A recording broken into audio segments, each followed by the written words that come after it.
మీకు గుర్తుందో లేదో సరే, నేను అప్పుడప్పుడు కొంత పని చేయమని మిమ్మల్ని అడగవచ్చు, కానీ అంతే ప్రేమగా కూడా చూసుకున్నా.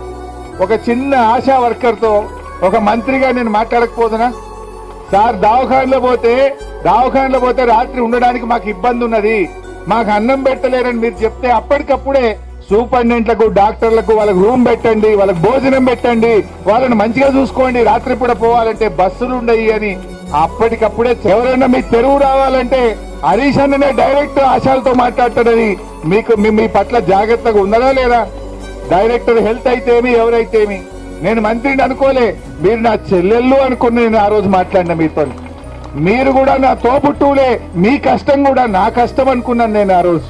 మీరు ఆ రోజు టెలికాన్ఫరెన్స్ లో ఏదో ఒక జిల్లా మంచిగా పనిచేసిన వాళ్ళని మెచ్చుకున్నా, ఎక్కడైనా మంచిగా జరగకపోతే చెల్లె ఈడు ఎందుకు తక్కువైంది, మీరు పెంచండి మళ్ళా నెలకు అన్నా మాకు తిప్పలు ఉన్నది అంటే అప్పటికప్పుడే లైన్ లో పెట్టి కమిషనర్కి చెప్పిన, డైరెక్టర్కి చెప్పిన, వాళ్ళ పని చూడండి, వాళ్ళకి తిప్పలు లేకుండా చూడండి అని చెప్పినాం. ఆ రకమైన పద్ధతి ఉన్నదా ఇప్పుడు? అసలు అడిగే ముచ్చట్టున్నదా? ఎవరికి ఎవరు పట్టేలేదు, మొత్తం గాలికి వదిలేసింది. వదిలేయలేదా? ఆగమాగం అయిందా లేదా? ఇప్పుడు ఇవాళ ప్రజలకు ఇబ్బంది అవుతుంది, ఆశాలకు ఇబ్బంది అవుతుంది, అందరూ కూడా ఇబ్బంది పడుతున్న పరిస్థితి ఉన్నది.